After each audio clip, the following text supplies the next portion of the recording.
ini cewek, ini pasti cewek. Karena apa? Karena dari celah-celah bambu itu, celah-celah lubang itu kami lihat itu cewek.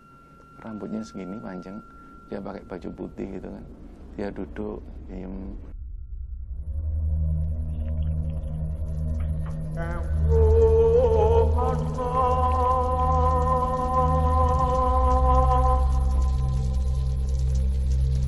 Dununge wong urip niki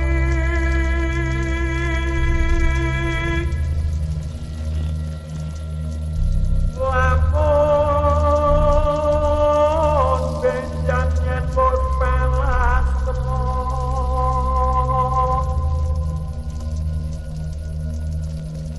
wong mati yang diparane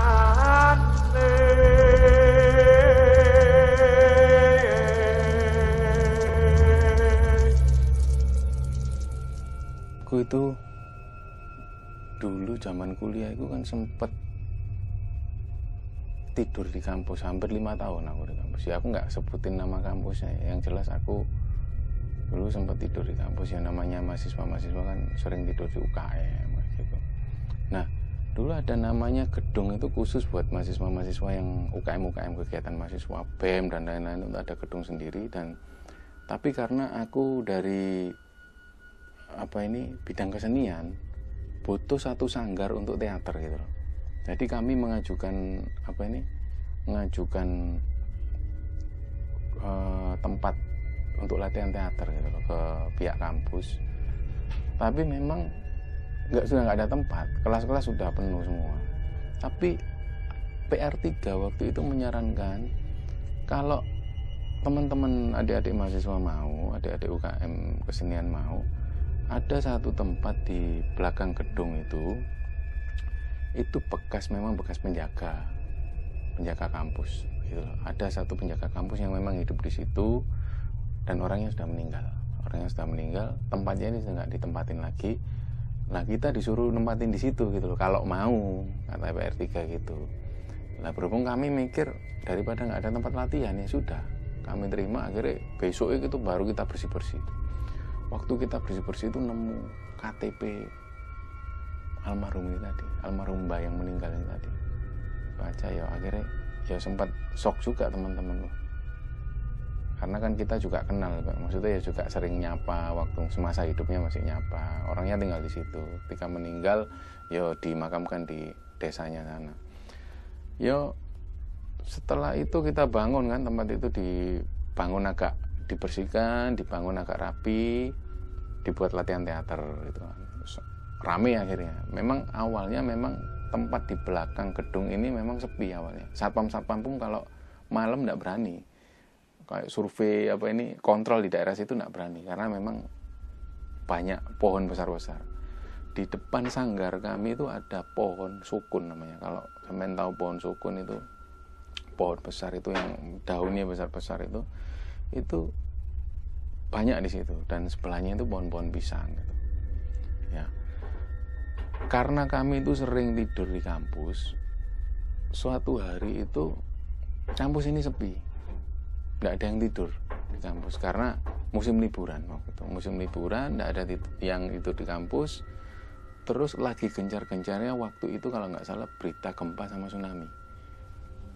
Lagi musim gempa sama tsunami. Jadi anak-anak yang biasa tidur di kampus ini disuruh pulang sama orang tuanya karena takut. Cuman tinggal saya berdua. Aku sama temanku satu lagi, sebut aja namanya si A gitu ya. Si A. Aku sama si A ini tidur di kampus tetap nekat karena memang ya rumah kami jauh dari kampus itu.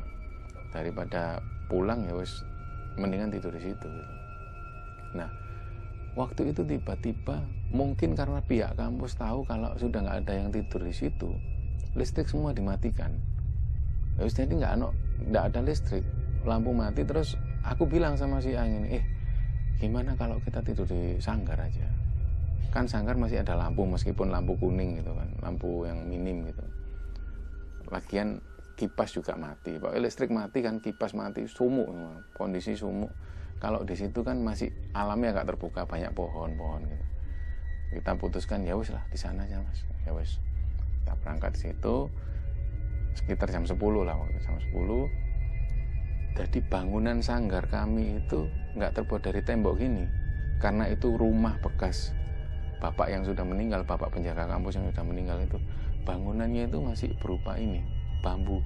Kalau orang Jawa itu nyebutnya gedek. Jadi namanya gedek itu kayak bambu-bambu yang disusun rapat-rapat gitu. Jadi masih kelihatan, kalau dari dalam itu masih kelihatan celah-celah cahaya masuk, itu masih kelihatan. Terus angin itu masih semilir masuk gitu. Nah, kita tidur sambil pintu agak dibuka dikit gitu, supaya angin bisa masuk.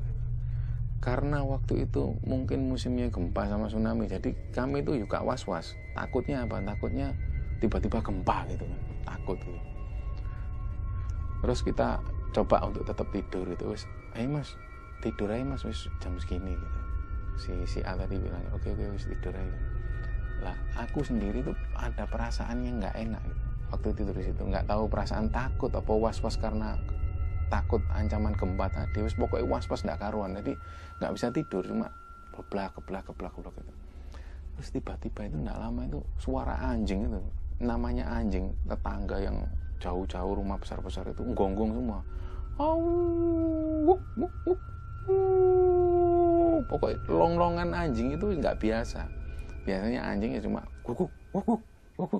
Malam itu nggak tahu tiba-tiba itu suasana itu nggak enak, suasana sunyi sepi. Antara jam 11:30 itu anjing itu gonggongnya seperti itu semua, saut-sautan. Sana. Terus aku tuh nyoba bangunin temanku si A ini. Bye. Bangun. Oh, suara anjing ini kok nggak enak ya menurut aku. Terus mas coba tidur aja lah mas, biasa lah anjing. Enggak, ini nggak biasa. Gonggongannya tuh melonglong yang kayak menunjukkan sesuatu. Aku tuh was-was, yang paling was-was itu ketakutanku itu pertanda alam, itu kayak seolah-olah itu alam mau menunjukkan kalau mau ada bencana gitu. Takutan kan gempa. Saya itu takut gempa, terus temanku tak ini nggak gempa tak, bukan ada gempa.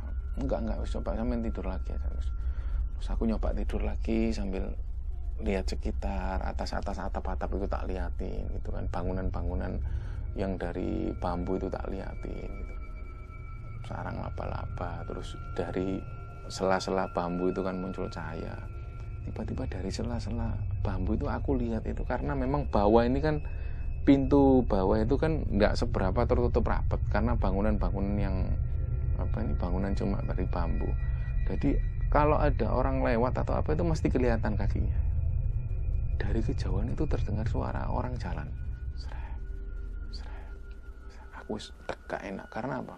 Di kampus itu nggak ada orang kecuali kita berdua, kecuali satpam yang di depan ya, security yang di depan, dan itu nggak mungkin mereka jalan ke belakang karena selama ini bertahun-tahun mereka tuh nggak pernah kontrol sampai ke belakang karena mereka takut.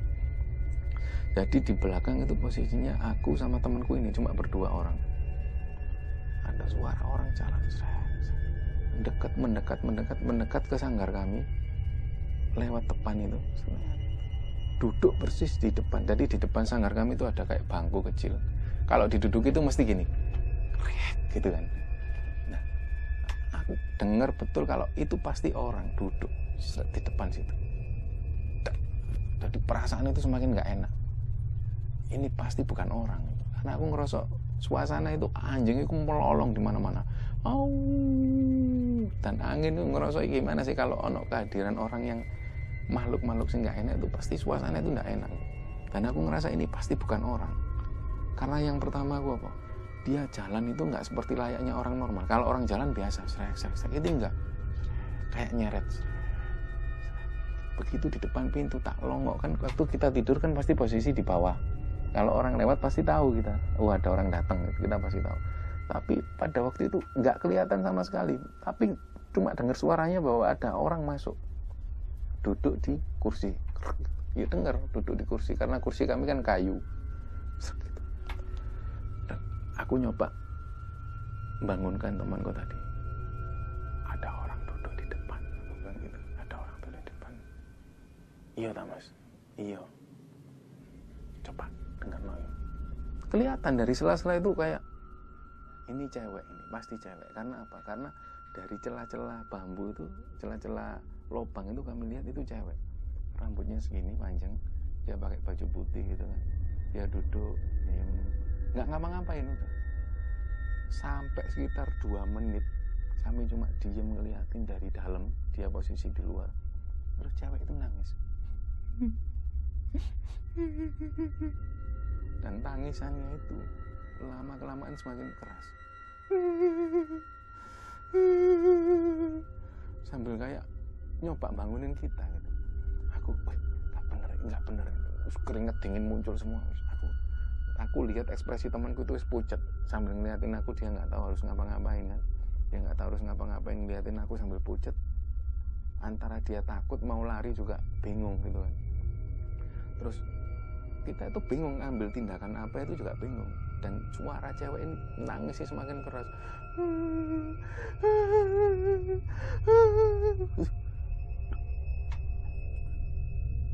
bingung, kita bingung. Akhirnya coba nutup apa aja, tutup semua ini. Ada tas-tas yang ada di situ, ada kain-kain tak tutupi semua, sambil kuping telinga tak tutupin semua supaya nggak dengar. Tapi suara cewek ini masih dengar. Ditambah yang dari jauh tuh suara anjing melolong, suara cewek ini nangis kan.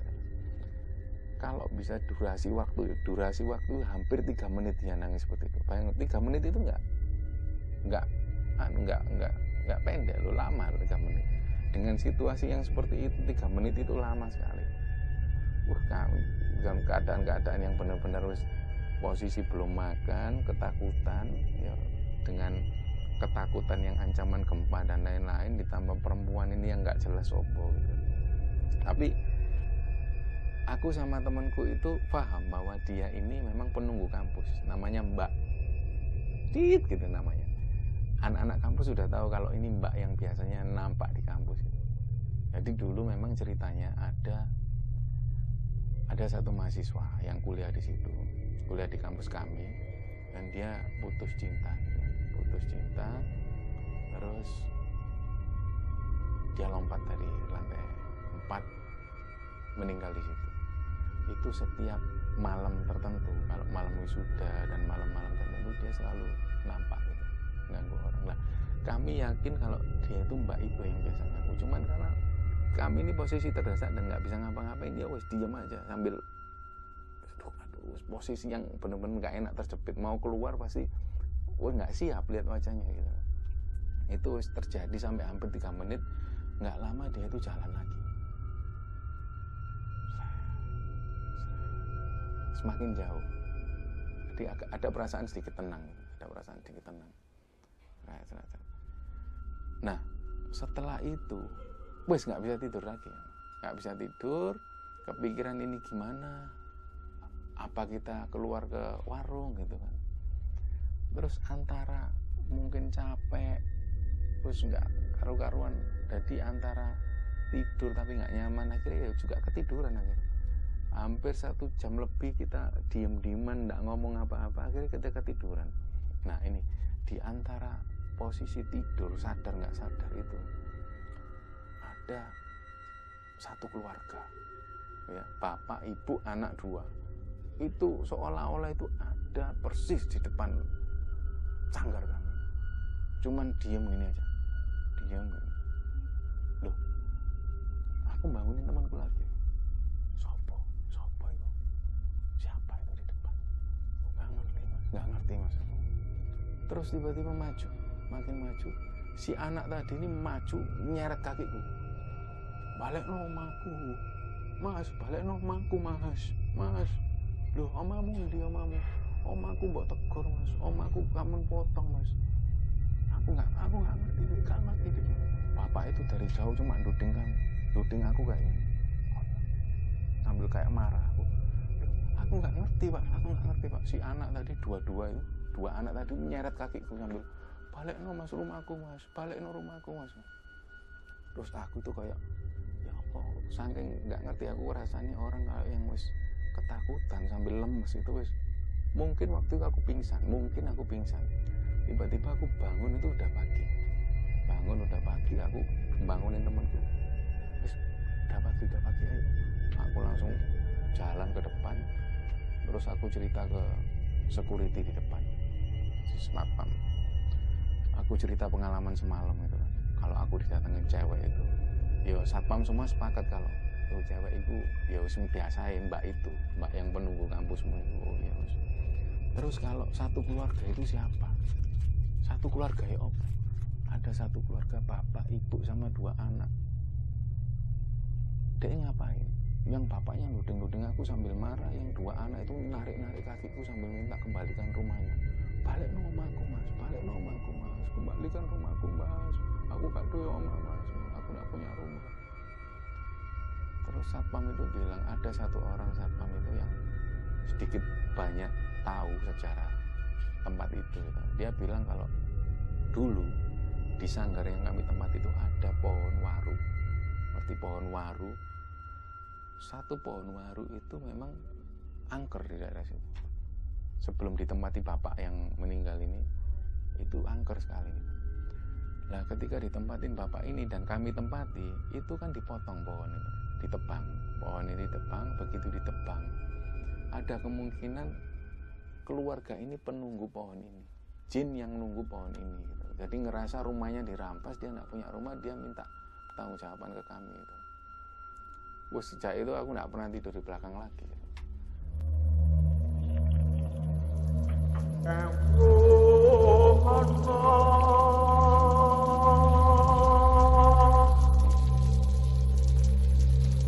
Dununge wong urip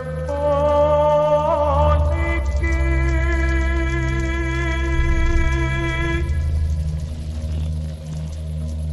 lamun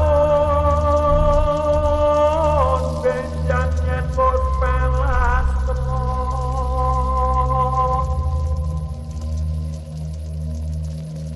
wong